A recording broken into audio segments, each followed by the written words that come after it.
es que estamos en un espacio bien distinto al que hemos estado siempre, que es más pequeño, que es un poquito más informal, ¿no?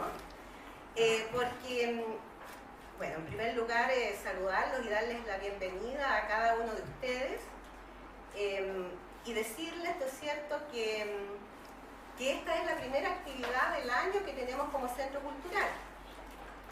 Con don Julio Contreras acá, que hizo una muy buena gestión, voy a decir así, ya que descubrió que nuestra historiadora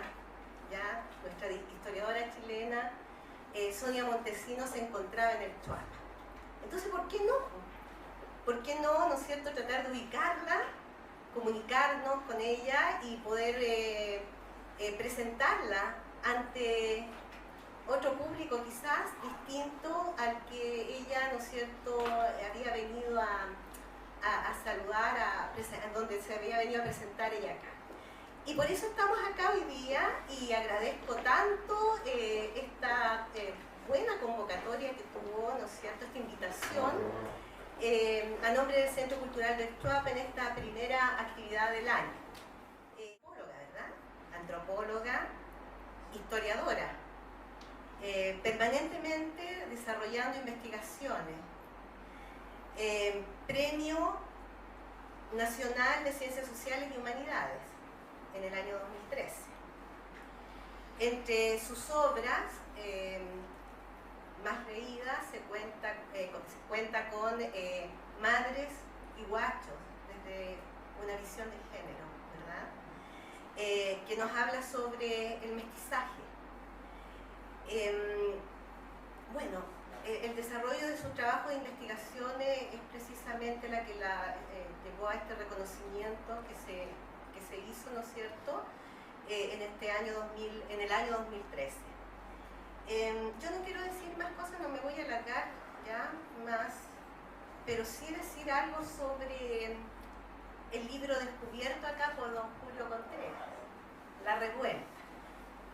Un libro que se publicó en el año 1985 y que tenemos ahora una segunda edición de él en este año, ¿verdad?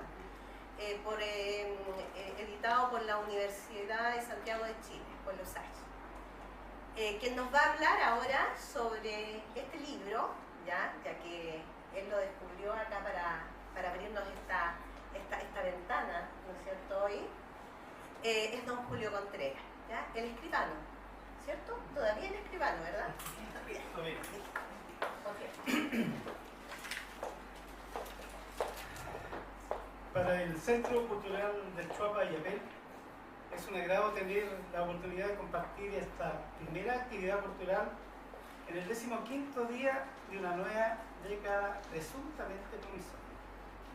Y nada menos que con la distinguida antropóloga y escritora Sonia Montesinos Aguirre, Premio Nacional de Humanidades y Ciencias Sociales, año 2013, quien recientemente ha reeditado su novela La Revuelta, que fue publicada en su primera edición en el año 1989 por Ediciones Ornitorrinco.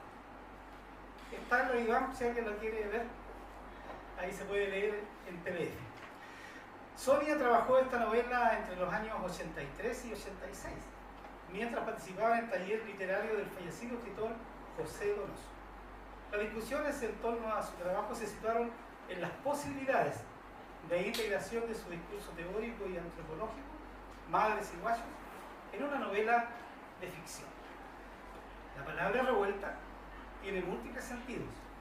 En el texto alude a un conflicto psicológico y también a rebeldía y subversión.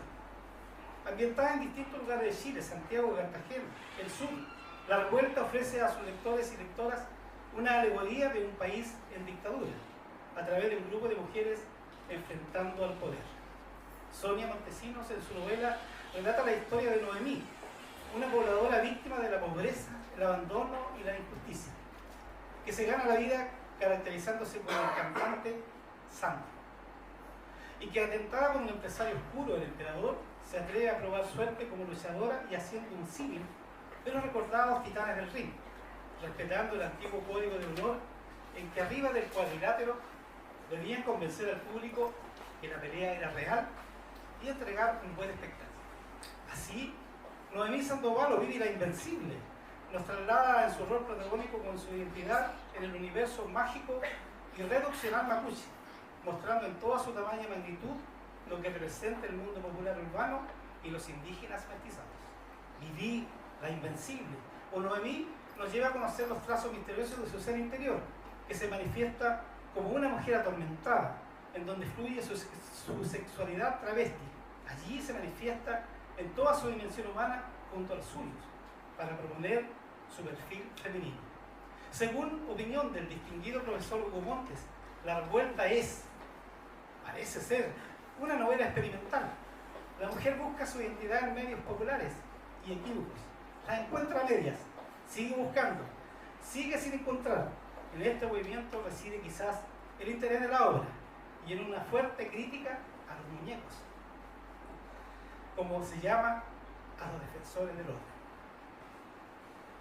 Dejo con ustedes a quien engalana esta velada cultural, la antropóloga y escritora Sonia Montesino Aguirre, para ambientarnos en los años 60 o 70. Vamos a ver un minuto a quien mencioné yo, al cantante Sandro, que nos va a recordar Rosa, Rosa. Bueno, yo creo que Julio hizo una síntesis bastante buena, digamos, de lo que es la novela, pero lo que yo les quería contar un poco tiene que ver con, bueno, un poco esta imagen de Sandro, que la gente de mi generación que está acá, ¿ya?, seguramente se acordará, conoce, ¿no? A mí me interesó mucho esta figura de Sandro porque era una figura popular, pero por otro lado era el gitano, ¿ya? Entonces él se presentaba como el gitano y me parecía muy interesante ese gesto de etnicidad, ¿ya?, de él, porque no era simplemente un cantante, él era argentino, ¿no? Y entonces era muy popular. Y lo que yo hago en la novela en el fondo es como rescatar estas figuras populares que estaban en ese momento de la dictadura. Era lo que nosotros podíamos decir la cultura popular, la cultura masiva, lo que teníamos. En este caso Los Titanes del Ring, no sé si alguien lo vio. ¿Vio alguna vez ese show en la televisión? ¿Ya? Cuando empieza, bueno, para Chile era algo así muy inusitado, digamos, ¿no es cierto?, ver este espectáculo de Cachacascán en este juego, ¿no es cierto?, justamente de impostura, ¿no? Entonces, eso de la impostura, de lo que había que mostrar algo que no era, me parecía que era una metáfora también de lo que era nuestra vida en la época de la dictadura. Y entonces también esta idea de este espectáculo, ¿no?, que tiene un manager, ¿no es cierto?, nosotros todos sabíamos que lo que estábamos viendo era una mentira, digamos, ¿no? Entonces a mí me pareció, eso me motivó, me dio como un impulso a pensar, digamos, que Chile de alguna manera era ese ring, ¿ya? Pero entonces fabulé y pensé en esto, en vez de luchadores hombres, luchadoras mujeres, ¿ya? Y entonces la ficción de la novela un poco es eso, son estas luchadoras mujeres con un manager que es el emperador, que era también obviamente una alegoría, una metáfora, ¿no es cierto?, de Pinochet, ¿ya?, y de todo lo que iba a venir, porque en el fondo tenía que ver con esta empresa, ¿no?, la empresa del Cachacascán, pero que era todo muy pobre, muy popular, porque bueno, iba a Cartagena, o sea, no iba, digamos, a Viña del Mar, ni iba a ninguno de estos balnearios. Entonces toda esta novela transcurre también en este mundo marginal, que era lo que también me interesaba mucho decir, porque entre paréntesis como antropóloga yo trabajaba, digamos, en el mundo campesino, en el mundo indígena, y también trabajaba con mujeres en poblaciones, digamos. Y entonces toda esa cultura, toda esa fuerza también que había ahí, a mí me llevó entonces a pensar y a hablar sobre ese mundo, que era un mundo del cual no se hablaba, no se decía, estaba oculto, ya un poco también era toda la denuncia de la pobreza, ya de lo que pasaba, digamos, en los campamentos. Y si bien ahí hay un juego, porque el tema político, digamos, abiertamente no se trabaja como tal, toda la novela es una política, digamos, ya de denuncia a la dictadura, ¿ya? Y básicamente entonces con estos personajes de las mujeres, que en esos momentos, bueno, algunos de ustedes conocerán la historia, el movimiento feminista, digamos, chileno tiene una tercera ola, digamos, ¿no es cierto?, en la época de la dictadura, donde hay una lucha con un lema, ¿no es cierto?, que decía democracia en el país y democracia en la casa. ¿Ya? Miren qué interesante lo que se decía en esa época. ¿Ya? Los feminismos de ahora tienen otros eslóganes, ¿ya? Pero creo que todavía sigue vigente ese lema de la democracia en el país y en la casa. Entonces yo también estaba metida, digamos, en ese movimiento, y mucho de eso también está acá, ¿no? Mucho de esa resistencia y de esa propuesta, ¿no? Que las mujeres teníamos en ese momento. Entonces, bueno, eso no sé, eso le puedo decir, a lo mejor podemos hacer un diálogo y conversamos. De un poquito. Ah, podría ser. No lo había pensado. Pero en todo caso, si quieren podemos también conversar, pregúntenme ustedes y yo sé que no han leído la novela, entonces es difícil que puedan preguntar sobre la novela, pero a lo mejor algunas otras cosas.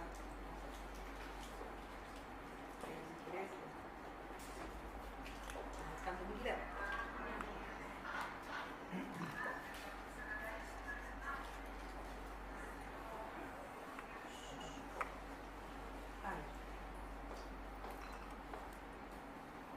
Siempre es bueno al azar, que te salga, lo que parezca. A ver, La primera parte. sí, puede ser.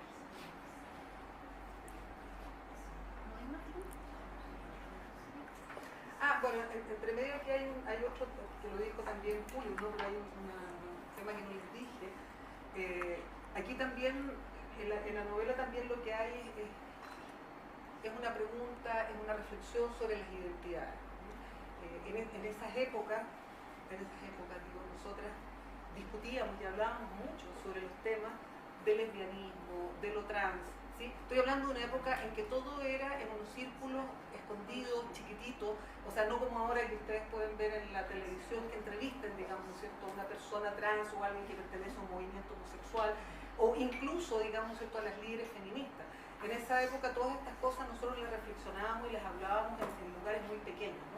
Entonces, estas preguntas por las identidades ya estaban, ya en esa década de los 80, ya estaban puestas. Entonces, un poco este personaje también es un personaje que tiene una sexualidad de tránsito, ¿ya? Pero más allá que esa sexualidad de tránsito, el gran tema ahí es la identidad con el mundo indígena, ¿ya? Porque este personaje en realidad es un personaje mapuche que va reconstituyendo y reconociendo su identidad indígena en la ciudad, ¿ya?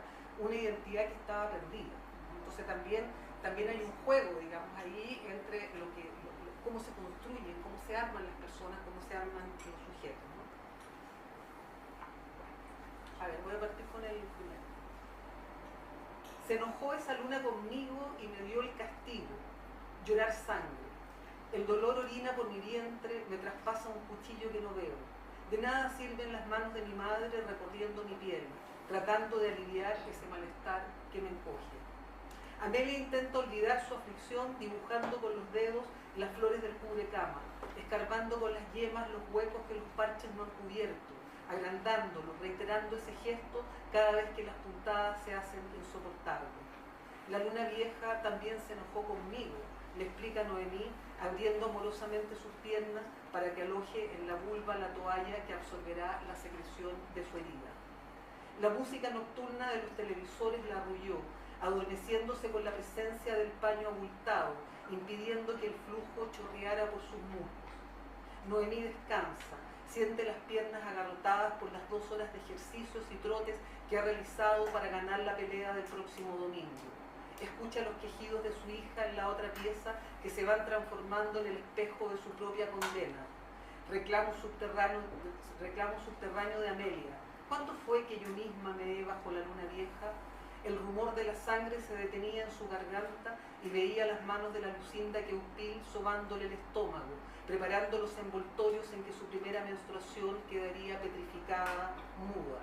Era antigua la época en que maldijo el instante en que su cuerpo pasó a ser otro, escindido, cíclico, cortado. La Lucinda dijo en su español resentido lo que a su propia abuela le habían sentenciado, castigo de la luna. Y se da cuenta de que su recuerdo es saliva seca, porque ha pasado mucho tiempo y su memoria no le devuelve los detalles. solo una huella, un lamento tenue que se une al de Amelia en otra pieza, soñando lo que Noemí soñó esa vez que la Lucinda Queutil apagó el chonchón y el grito de los trenes ocupó la noche. Frotándose los muslos evoca las flexiones, los tiburones que el emperador le dejó de tarea para alcanzar el éxito y un trabajo estable. 1, 2, 1, 2, 1, 2. La letanía de los números que provocan el sudor va borrando definitivamente la mirada de la que oscureció la ruta. Nunca se le habría ocurrido hacer un trabajo que no fuera su acto en el Negro José, pero la proposición del emperador le pareció seductora. Era verdad que jamás levantarían las clausuras a las UAT de barrio y no tendría más destino que ser una cesante, aguardando alguna remota clave que le ayudara a sobrevivir. Muchas veces esa excrescencia de fieltro que ahora llevaba Amelia le había servido para ser un Sandro creíble, el propio tumor del cantante que yo puedo poseer cuando mi sangre debe ser contenida. Los hombres se agitaban en las sillas al vaivén de mis caderas ondulantes, sin centro, cuando les canto una muchacha y una guitarra para poder bailar, y mi trasero ordena los gritos que me obligan a mover los labios carnosos como lo hace el Sandro, al son de la orquesta. Me gana la fiebre y ellos ya están chillando. Sácate los pantalones, porque les da lo mismo si soy o no un hombre, el Sandro, y a lo mejor él tampoco es tan hombre como yo, que me disfrazo de él y que puedo hacer bailar como nadie la seda de mi blusa blanca en las penumbras del escenario.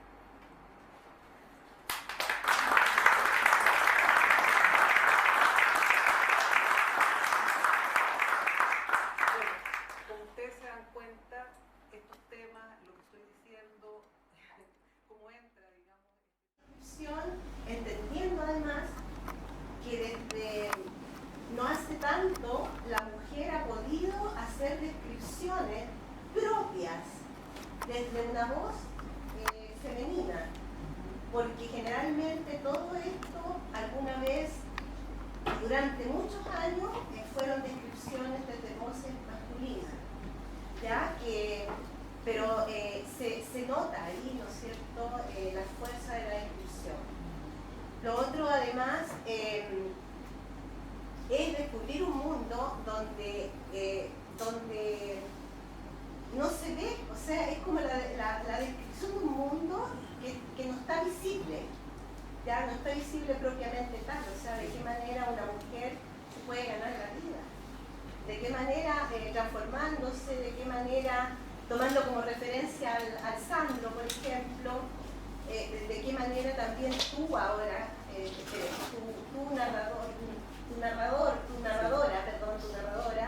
entra en forma profunda también en el tema del sentimiento. Creo que, no sé, yo pienso, debe haber sido una novela revolucionaria para su época, y aún todavía revolucionaria.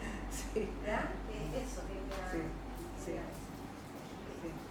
Sí, bueno, lo que tú dices, sí, está muy, como digo, influenciado también por todas estas preguntas que nos hacíamos sobre las identidades de las mujeres en esa época, ¿no? ¿Dónde estábamos? ¿Qué éramos? El tema de la menstruación, bueno, esa primera imagen que viene el castigo de la luna, ese es un mito mapuche, ¿ya? Es un mito mapuche que normalmente, digamos, entonces decía que es el origen de la menstruación, ¿ya? Y el origen de la menstruación es que una niña, ¿no es cierto?, está en una ruca y entonces sale a orinar, ¿sí? Y entonces cuando vuelve después de orinar, sangra, ¿ya? Y entonces pregunta y dice, bueno, ¿qué ha pasado? Entonces le dice, bueno, lo que pasa es que la luna ha mirado, ¿no es cierto?, ya tu vulva y entonces te ha hecho sangrar. Y entonces se hablaba, no es, a ver, los mapuches tienen una palabra que es Cutrán Quillén para hablar de la menstruación, ¿no?, que es enfermedad de la luna, ¿sí? Entonces, lo que está acá parte con ese mito. Lo que pasa es que esta novela entra con ese mito y termina con otro mito, ¿ya? Tiene ahí una cosa circular, digamos, ¿no? Y entonces, claro, a mí me parecía que era muy interesante, digamos, esa mirada indígena también, ¿ya?, sobre el cuerpo, sobre lo que era el origen de la mente, y que se hablaba, ¿no? Normalmente, cuando yo trabajaba en el mundo mapuche, a mí me parecía maravilloso también eso, porque ahí se hablaba, ¿ya? No era algo oculto. Y tenía justamente este mito, ¿ya? Este mito estaba detrás. Esa es una cosa. Y lo otro que que claro, que en esta novela también está el deseo de lo que se habla ahí, ¿no es cierto?, que es la rebelión de los guachos, ¿ya? Porque finalmente son los guachos los que terminan matando al emperador, ¿ya? A este manager, ¿no?, de estas mujeres del Cachacascán, ¿no? Entonces esta rebelión de los guachos a mí me parecía que también era muy alegórica, porque tenía que ver, digamos, también con este símbolo de los chilenos, las chilenos, como huérfanos, ¿no? Como ilegítimos. En ese minuto éramos ilegítimos, ¿no? En un momento en que no había democracia, donde nosotros nos hincábamos, ¿no? ¿Cuáles eran nuestras raíces? Y entonces también esta rebelión de los huérfanos, ¿no? Unos huérfanos que además ahí se cuenta, son unos guachos que están escondidos en los bosques, ¿no? Son unas especies así como de guerrilleros raros, así, ¿no? Que además por supuesto no tienen armas, ¿no? Pero igual derrotan a este emperador, ¿no es cierto?, también en una lucha, que es muy interesante porque ahí yo trabajo la idea de la lucha de los mapuches, ¿no?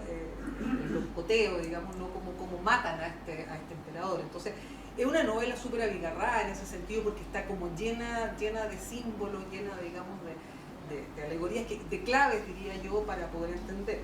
Pero que en definitiva también son todas mis obsesiones, y son las obsesiones que he trabajado como antropóloga y que he ido pesquisando y digamos, tratando de descubrir y de ver, digamos, en este mundo chileno qué es lo que somos. Cuando esa es la gran pregunta, ¿no? La gran pregunta que yo me hago como antropóloga. Entonces están acá también todas esas claves de mis libros y de mis textos, digamos, posteriores, también están acá. Esto es previo a Madres y Guachos, ya es un libro que se escribió antes, entonces se anuncia, digamos, mucho de los temas que yo después voy a trabajar. Sí. A propósito de los anuncios que menciona usted, hay un artículo que escribió la revista Estudios Públicos sobre el feminismo, que es posterior al libro, porque el libro es del 89, ¿verdad? Y allí hay elementos que estaban en el libro. A propósito del feminismo, usted menciona ciertas claves, por ejemplo, el carácter mestizo de nuestra sociedad. Y yo lo veo ahí en la parte mapuche, no está como claro ahí. Está el tema de la madre como el elemento cercano frente a los hijos guachos del padre lejano o desconocido, y también está allí presente. Pero hay una tercera pata en esa mesa, si usted quiere, que usted hace señal allí del elemento femenino, que es la imagen del elemento mariano. Mi pregunta es, ¿eso también ya está en el libro o todavía no está? Sí, lo que pasa, sí, está en el sentido justamente de, bueno, y aquí, aparte que está lleno de ritualidad religiosa, aquí en la novela. Está también... Porque en el texto se hace referencia a la imagen mariana en el continente, o sea, la Virgen de Guadalupe, sí, la Virgen de la Tirana, o sea, por fin. Sí. Eso, sí, no, eso así, de esa manera no está.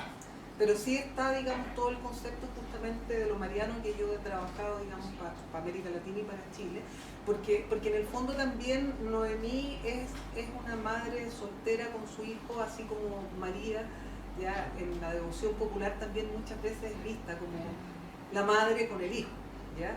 Entonces, de alguna manera se anuncia ya ese tema mariano, aun cuando no está, como tú dices, completamente como yo lo he desarrollado después. Pero las bases están acá. Sí, se encuentran acá.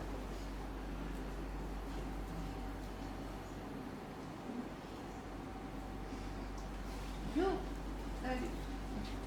así como a finales de los 80 la temática o lo que se vivía en nuestro país y lo que no se podía hablar y lo que se tenía que conversar en estas reuniones privadas y por lo demás decir para los partidos políticos de la época, sí, no eran pescadas, porque ser trans o ser feminista, uno se salía de eso porque en realidad no te invitaban, no eres un elemento anarquizante en mi caso, ¿no? Esas eran las temáticas de ese momento y que hoy día tú dices que ya no son tabú, ¿cierto? Sí.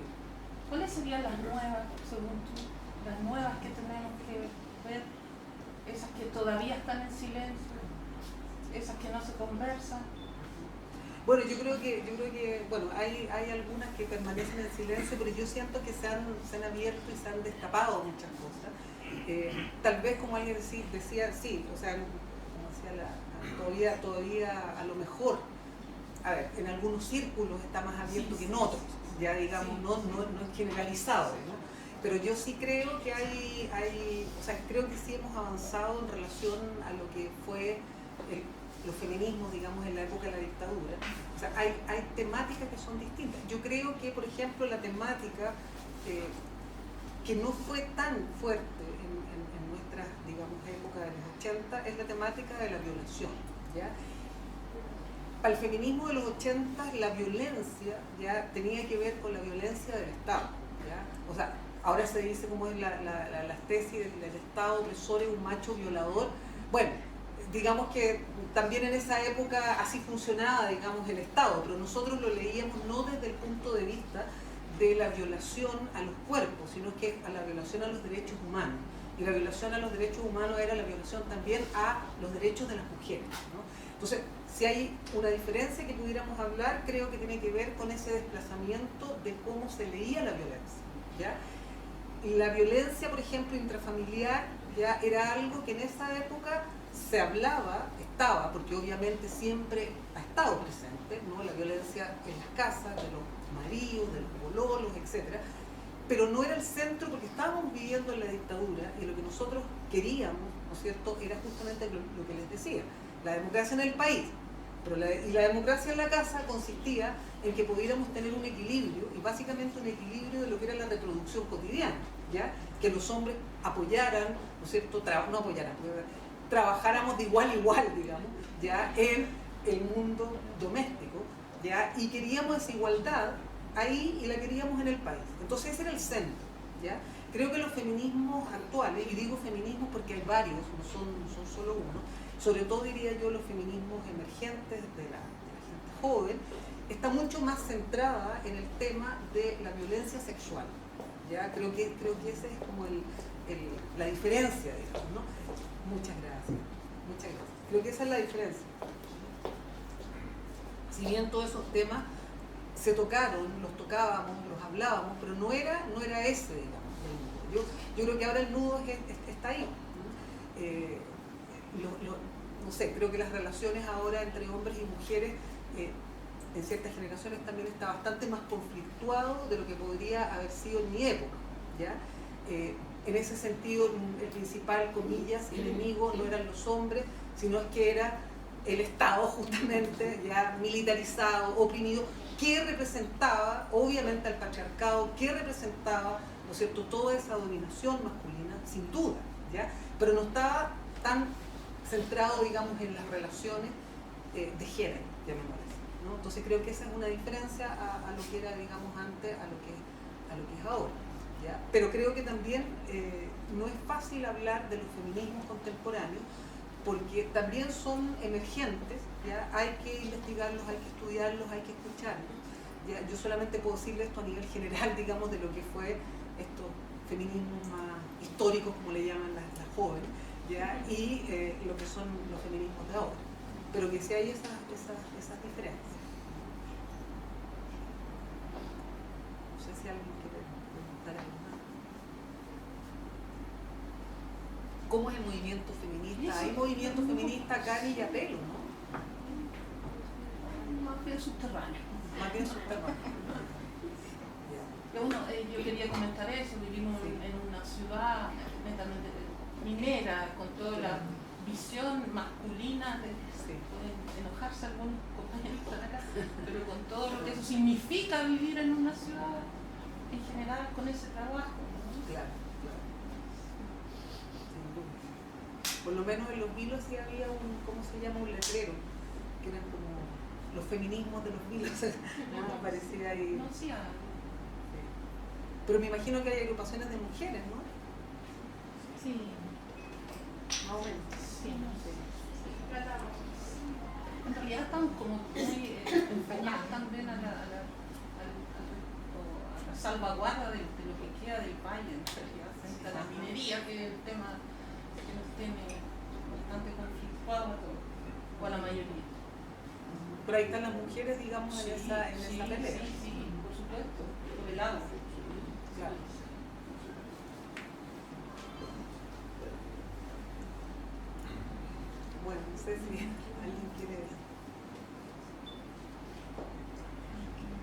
pues son temas medio complejos, así que... Hace unos años salió un libro sobre las mujeres en Chile, pero se participó que era como una compilación de mujeres del siglo XIX, mujeres del siglo XX, algunos artículos del siglo XXI, parecía, bueno, cosas por descubrir, ¿no? Interesante, la zona de la barca, son como las más finalmente referenciadas, ¿no? Pero había un montón de información mucho más antigua que resultaba bastante novedosa y bastante propositiva. Y realmente, a propósito de lo que planteaba usted delante, cuando aparece el consultador al feminismo nuevamente, o sea, no es que no haya existido, es muy antiguo. Sin embargo, aparecen generaciones que quieren ser muy innovadoras, y quieren ser muy renovadoras justamente ahí hay un asunto que los españoles llaman pecado originaliano, la investigación, que cuando uno se investiga suficientemente lo que yo he dicho antes, uno llega a cierto hallazgo y uno piensa que es muy propio, que es muy nuevo, en verdad tan antiguo, quizás más que uno. Respecto a lo que uno cree antropológicamente, ¿le parece a usted que cuál es el interés que tiene hoy día la situación que está ocurriendo en el país? ¿Qué opinión tiene usted respecto de eso? El interés que podría tener desde su ciencia social en lo que está ocurriendo hoy día en el país. Bueno, yo creo que lo que está pasando en Chile en estos momentos muy interesante desde muchos puntos de vista. Creo que es un desafío desde el punto de vista de la comunidad. Es una gran pregunta.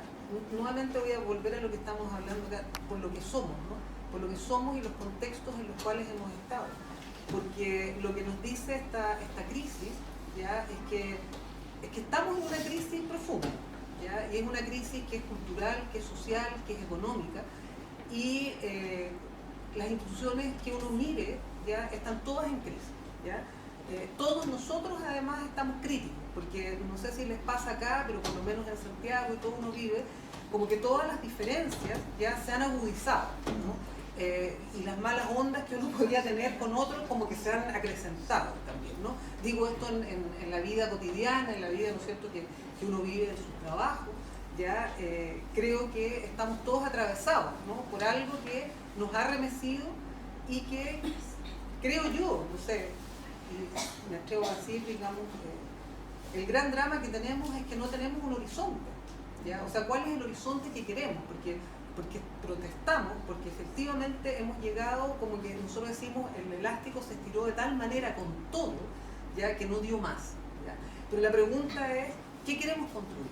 ¿Qué vamos a construir y cómo vamos a construir en conjunto, ya, un país, ¿sí?, hacia qué horizonte, qué es lo que queremos? Porque claro, tenemos demandas que son demandas muy obvias, puntuales, etcétera, que tienen que ver con las pensiones, con todo lo que sabemos. Pero la pregunta es, ¿qué país es el que queremos nosotros construir? Eso yo creo que es el gran tema, y eso tenemos que hacerlo entre todos y todas, ¿no? Porque no es fácil en estos momentos si queremos qué modelo. Estamos de acuerdo que, creo que todos y todas estamos de acuerdo que el modelo no da para más, ¿no? Obviamente. Pero ¿qué queremos? Y esa pregunta siento que tenemos que responderla en colectivo. No creo que haya ni un gurú, ni un cientista social, ¿me entiendes?, ni un líder de no sé qué que pueda responderla solo, ¿ya? Creo que es algo que tiene que irse construyendo. Esa es la sensación, digamos, que yo tengo. Son muchas las crisis, o sea, esto que estamos hablando de género, esto que tú dices, ya es también una crisis, ¿ya? O sea, no es extraño, ¿no es cierto?, que aparezcan las tesis y las tesis tengan, digamos, esa fuerza. ¿Se acuerdan lo que fueron las tomas feministas, ¿no? Que anunciaron también un enorme malestar, y ese malestar es un malestar que tiene que ver con la construcción de la sociedad en sus bases más mínimas, que son las relaciones que tenemos, ¿no es cierto?, entre hombres y mujeres, ¿ya? Que son estas relaciones que van a dar paso a lo que es una familia, o como uno quiera llamar, un grupo, una comunidad, etcétera, ¿ya? Pero es lo básico, y eso se ve cuestionado, eso está cuestionado, ¿no? Eso ya fue cuestionado. Está cuestionado el orden económico, está cuestionado el orden político, ¿no? Pero entonces ya, ahora ¿cómo construimos? ¿Qué vamos a construir? ¿O qué estamos construyendo? Creo que esa es una pregunta que tenemos que hacernos, digamos, todos. No sé si ustedes aquí hacen cabildo, me imagino, ¿no? Hay cabildo... Asamblea. Claro, yo me imagino que, bueno, esas asambleas son espacios, digamos, en los cuales podemos ir avanzando en eso que queremos y que nos pongamos de acuerdo todos y todas qué es lo que queremos. Porque, claro, hay como un supuesto, ¿no? Un supuesto que es transformar el país, sin duda. Pero, ¿a qué?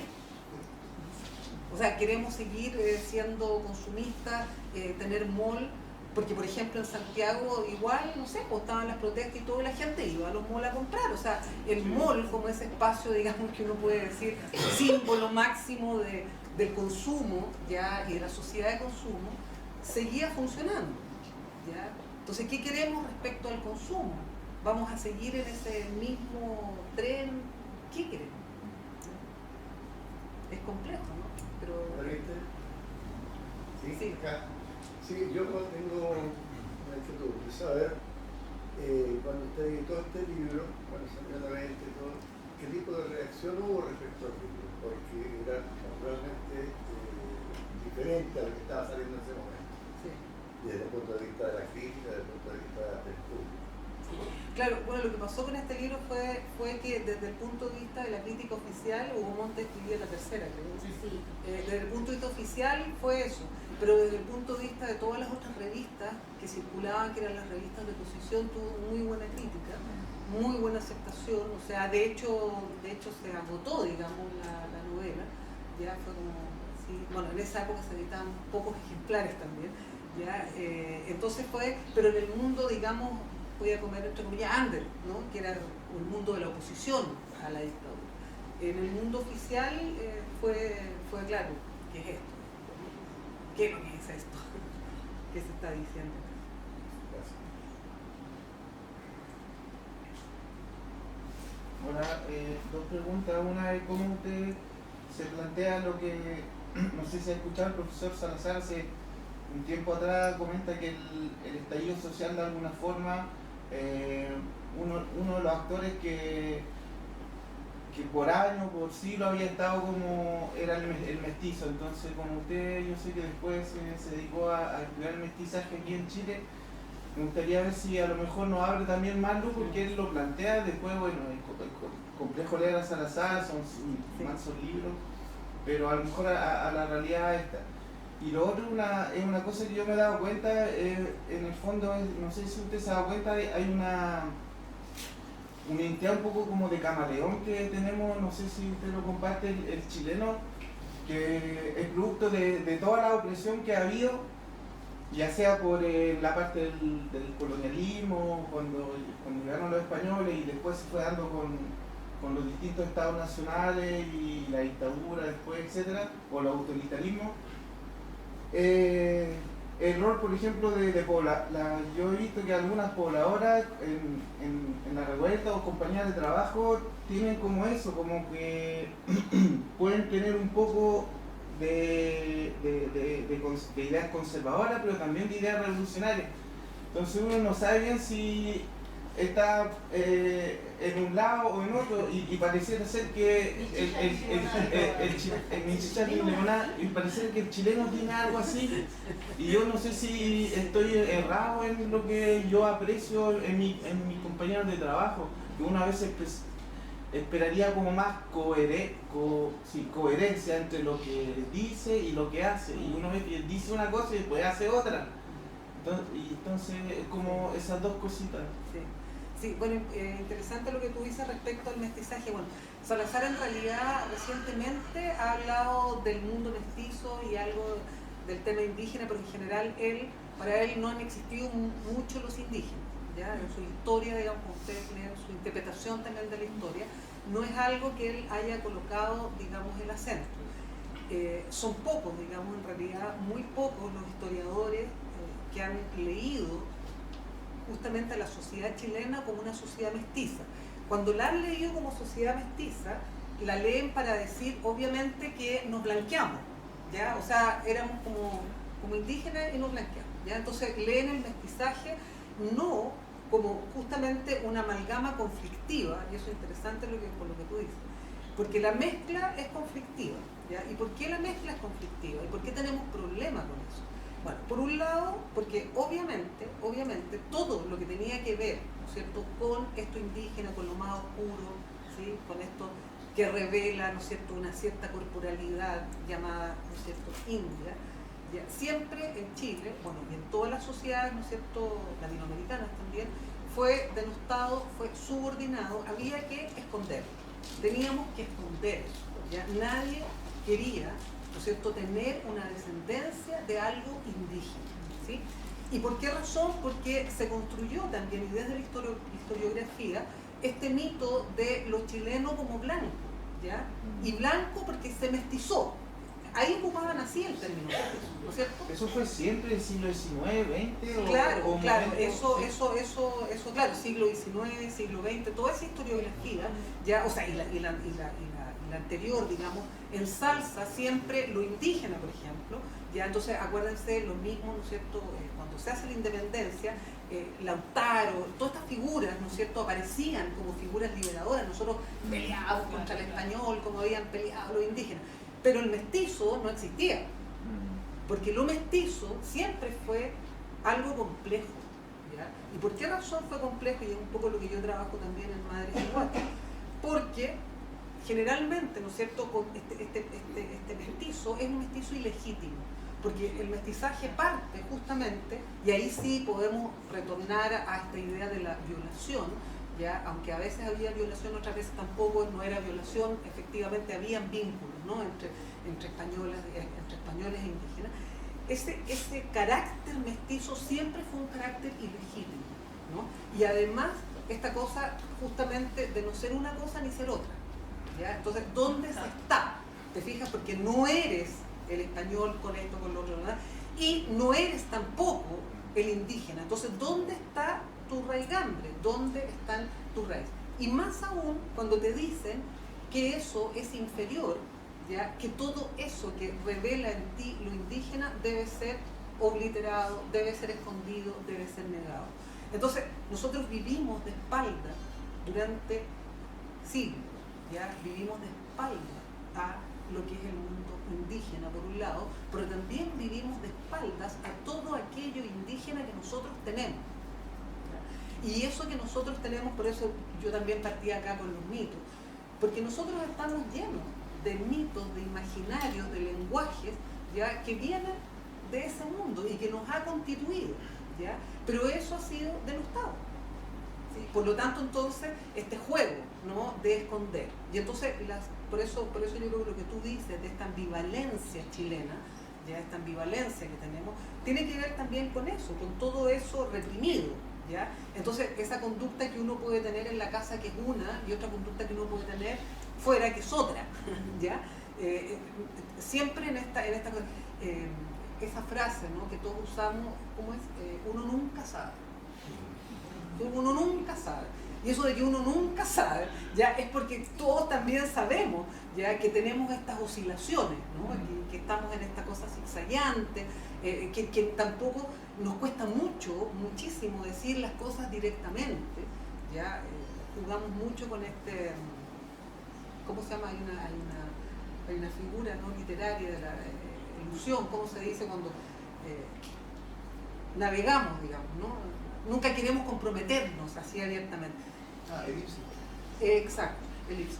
Esta cosa que ustedes habrán escuchado siempre, que a los extranjeros les parece insoportable, ¿no? Cuando nosotros le decimos, nos juntamos, nos vemos. Nos vemos. Sí, o sea, juran que nos vamos a ver, pero nosotros sabemos que decir nos vemos es no vernos. Ya es una fórmula, digamos, para decir, no, en realidad, ya no nos vamos a ver. Estamos llenos de eso, ¿ya? Eso hablamos, o al tiro, ¿ya? No te preocupes, al tiro, ¿ya? Entonces, son todas estas formas, ¿no es cierto?, que tenemos, que también a veces pueden ser leídas como formas de resistencia, ¿ya? De ser ladinos, ¿ya? Porque somos desconfiados también, porque no nos entregamos al tiro, ya cuesta, entonces, para que nos digamos de frente, oye, mira, ¿sabes qué? Lo que me pasa a mí es esto. Entonces, creo que ese carácter de habernos reprimido tanto, ¿ya? Ciertas fórmulas, rasgos de nuestras identidades, creo que nos hace ser un poco como tú dices, ¿no? Como raro. Sí, Como raro. estamos Muy raro. Pero yo creo que este tema que estamos viviendo hoy y que, bueno, que el nombre de esta novela se llamaba La Revuelta, esto no fue que salió ahora, o sea, esto fue previo al estallido, digamos, que me pidieron reeditar la novela, ¿no? Y entonces el editor me decía, oye, yo le decía, ¿pero qué sentido tiene esto? No, si tiene mucho sentido, porque muchas de las cosas que están ahí todavía están pasando en Chile, no sé qué. Y entonces, bueno, justo salió, digamos, en el estallido, ¿ya? Entonces mucha gente, oye, pero lo escribiste ahora, no, era antiguo, ¿no? Entonces ahora creo que tenemos que aprender de la revuelta en que estamos, digamos, creo que tenemos que aprender de nosotros mismos porque nos vemos, ¿ya? Yo creo que todos nos vemos, no sé si les ha pasado a ustedes que ahora todos decimos, la gente muestra sus caras, ¿ya? Aquí la gente muestra sus caras, entonces nos hemos sorprendido a veces, ¿no? Unos amigos que pensábamos que estaban en un lugar, pero en realidad estaban en otro, en fin, ¿no? Creo que también o sea, yo creo que hay que leerlo como una oportunidad y una posibilidad de pensarnos, ¿ya? En algo colectivo, en algo común, que en definitiva yo creo que lo que queremos es estar más felices nomás. No sé qué piensan ustedes, o sea, lo que buscamos también es, cuando hablamos de desigualdades, las desigualdades traen dolor, ¿no? Traen miseria, traen muchas cosas. Entonces lo que queremos también es un estado, digamos, de mayor felicidad para todos y todas. Tenemos que armar en conjunto eso. Ese es el desafío.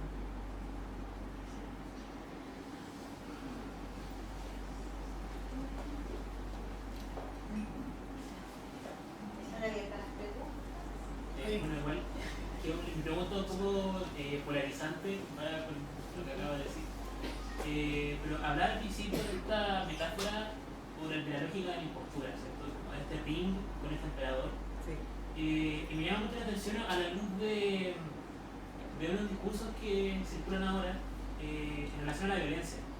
Más que nada, a que un sector político se ha apoderado de la violencia y, obviamente estoy hablando de la derecha, y lo utiliza para quitar la legitimidad al plebiscito que se va a realizar este año en abril, llegando al punto incluso de equiparar las condiciones actuales con las condiciones que se dieron durante la dictadura, haciendo como un paralelo entre la constitución de ese tiempo, que aún la mantenemos, y la constitución que idealmente se va a generar durante este año.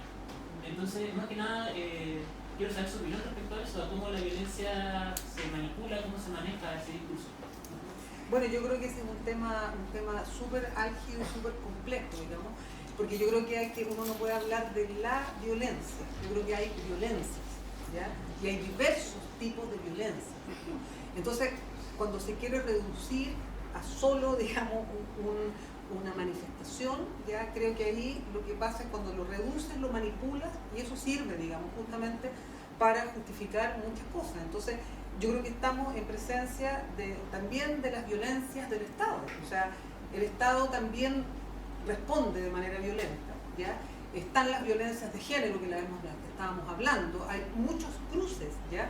Están las violencias simbólicas, ¿ya? Que generalmente, o estas violencias culturales que generalmente no se habla de esas violencias, ¿no es cierto? Y están presentes siempre y de manera tremenda, ¿no? Cuando vemos todo este desprecio, por ejemplo, hemos tenido casos y ejemplos, ¿no?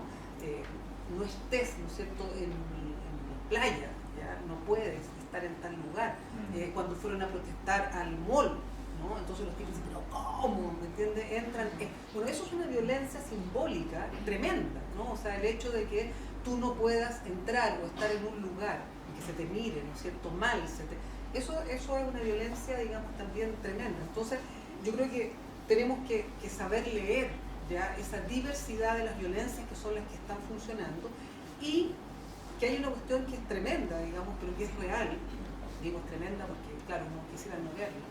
Pero claro, lamentablemente hemos llegado a un momento en que si no hay violencia es como que nadie escucha. O sea, si no hay violencia no escucha. Entonces está, no sé cuántos años haciendo marchas por la FP, Entonces, no, hasta que ya entonces tomaron el metro, pasó esto, pasó lo otro, se empieza a escuchar. Entonces, también eso habla de un déficit tremendo que tenemos, ¿no es cierto?, en nuestro país, bueno, pasa también en otros lados, pero muy fuertemente, que es un déficit de escucha, es un déficit justamente de lo que hablábamos, de construir, de colaborar, de armar en conjunto. O sea, no se oye a la gente, ¿ya? No se escucha. Entonces, creo que el tema de la violencia ha sido tratado por la derecha, como tú dices, y que le sirve mucho. O sea, sirve, ¿me entiendes? O sea, cuando no se también se le hace el juego a la derecha muchas veces, ya, porque sirve a la derecha el hecho de que todo se centre en esa violencia, no se habla de las otras, ¿ya? Pero eso es un mecanismo, una forma, ¿no es cierto?, de manipular políticamente, y ahí entonces también hay que tener cuidado, porque es cierto que también se cae en ese juego, ¿no? Se cae en el juego de la violencia, ¿no es cierto?, de una determinada manera, para que entonces la respuesta, ¿no?, de la derecha, digamos, sea esa. Entonces, creo que estamos también ahí en una cosa compleja, ¿no? La misma pregunta, ¿sí? ¿Por qué destruimos, ¿no?, esta cosa espantosa de los monumentos, que no sé, entonces en general Baquedano, en otros lados, no sé, en La Serena, por ejemplo, sacaron, ¿no?, el de Francisco de Aguirre, y colocaron una imagen de Aguita, ¿no es cierto?, de una mujer. Claro, eso no se ve. Lo que se ve es, sacaron ese monumento, ¿ya? Pero no se ve el espacio de la creación de una nueva, digamos, figura simbólica, política, como sea, para la gente, ¿no? Entonces, estamos en un proceso ahí, digamos, difícil, ¿no? Yo diría bastante difícil, porque bueno, el tema es reducir. La resolución de conflictos en nuestra historia, claro, efectivamente tiene una serie y una cantidad interesante, importante de soluciones violentas. Cuando el modelo y el sistema ya es violento desde su génesis,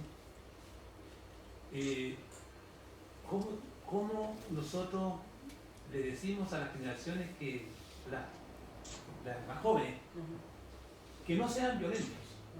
Que con la violencia tú no vas a conseguir eso. Sin embargo, cuando se penaliza el saqueo, la pregunta es, si nos han saqueado todo este tiempo y va una persona y saquea una multitienda y saca algo, ¿cierto?, entonces le llega todas las penas del infierno. Entonces, por eso que de repente también hay que tener cuidado en el sentido del análisis de cómo uno resuelve los conflictos finalmente, cuando hay un Estado opresor y cuando hay un sistema, ¿cierto?, que te oprime y que en cierta medida te hace reaccionar.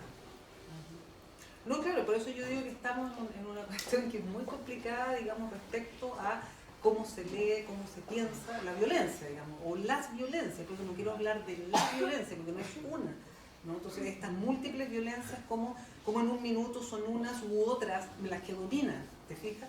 ¿Ya? Entonces, por eso digo, estamos frente a una cuestión compleja. Yo personalmente, las violencias, ya desde el punto de vista feminista, digamos, de mi feminismo histórico antiguo en el cual yo me he criado, digamos, las violencias ya en general son algo que nosotros tenemos que tratar de erradicar, ¿ya? Las violencias no nos llevan a ningún sitio respecto a las desigualdades, ¿no? Eso como base, ¿ya? Pero yo entiendo, y ese es un horizonte que uno tiene, ¿no es cierto?, utópico, de idea, pero también la realidad, ¿no es cierto?, funciona de esta manera que estamos hablando, ¿ya? Entonces, sí, por ejemplo, el tema de la primera línea, ya que claro, se transforma también la primera línea como una suerte de héroes, ¿no es cierto?, de unos héroes de una batalla, ya que también es una batalla desigual, digamos, obviamente, ¿no? Entonces claro, ¿cómo responden este vínculo entre, ¿no es cierto?, las fuerzas de los carabineros más la primera línea? Ahí hay todo un campo, digamos, de las violencias que hay que analizar, ya cómo funciona. ¿Ya? El boicot a la PSU, por ejemplo, que sin duda genera una violencia, ¿no es cierto?, rompe con una... ¿Cómo se reacciona frente a eso, ¿no? Entonces viene ahí, por ejemplo, la pregunta por los derechos humanos, nuevamente, ¿te fijas? Entonces, estos tienen derecho, digamos, a boicotear algo que otros sí quieren hacer, es una pregunta, ¿ya? ¿Te fijas? ¿Lo tienen o no tienen el derecho? Entonces, claro, bueno, pero la lucha es más esto, pero yo me pregunto, por eso les decía, ¿hacia dónde va nuestra lucha? Yo realmente quiero saber hacia dónde va nuestra lucha, y me lo pregunto a mí misma también, o sea, ¿dónde es que vamos? ¿Te fijas? Porque uno dice, no, es que quieren construir Venezuela. Ya, no sé, como que si Venezuela fuera, no sé qué, ¿me entiendes? Un modelo de algo, no es modelo de nada, porque están muriéndose, digamos, de hambre, tener millones de problemas, etc. ¿Qué modelo? ¿No? Entonces, ese yo siento que cuando uno piensa en esto, porque dice, ¿qué justifica? ¿Me entiendes? ¿Qué justifica una cosa u otra? ¿Hacia dónde? O sea, ¿me entiendes? ¿Qué vamos a construir?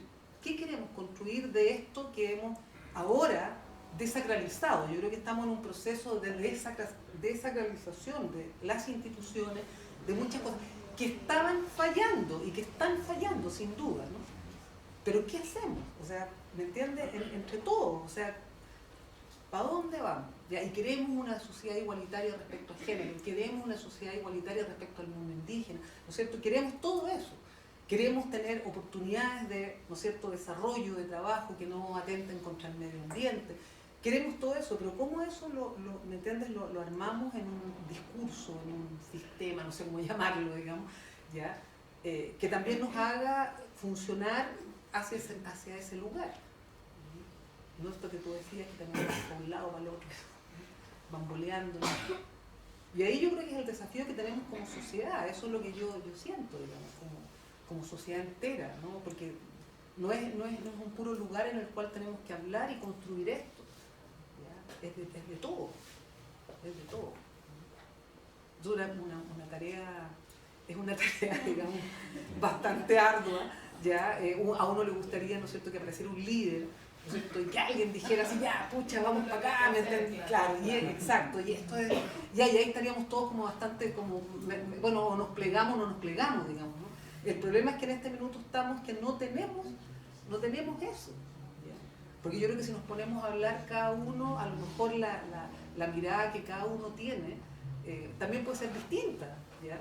O sea, unos pueden estar pensando en una cosa, en un supuesto, y los otros en otro supuesto. Entonces, creo que ahí es donde, no sé, en las agrupaciones, en estos espacios culturales, es el lugar donde tenemos, yo creo, que empezar a crear eso, ¿ya? Es una tarea por delante. Yo creo que a lo mejor la discusión sobre la Constitución nos pueda servir, ¿ya? Nos puede servir porque tenemos ahí también que pensar, bueno, ¿qué queremos? ¿No? ¿Qué queremos realmente? O sea, puede servir desde ese punto de vista. Pero hay que hacer un trabajo, yo creo, y en ese sentido les digo colectivo. Yo sé que uno quisiera, ¿no? No sé, que venga Salazar, que venga Valladolid, no sé, que venga alguien, ¿no? Que nos diga, ya, para allá vamos, ¿ah? Pero no es así la cosa. Bueno, respecto a ese análisis, a mí me pasa que yo creo que quizás aún estamos en medio del proceso, porque esta violencia de la que hablamos, o de todas estas soluciones a las que, hacia dónde vamos, me pasa que la normalización de esa violencia simbólica todavía tampoco está tan entendida en la totalidad o en una gran mayoría, porque no sé, si nos tomamos simplemente de algunos eslogan, está ya esto por los 30 pesos del metro, pero a mí me impactó mucho ver el Sename, estalló mucho antes.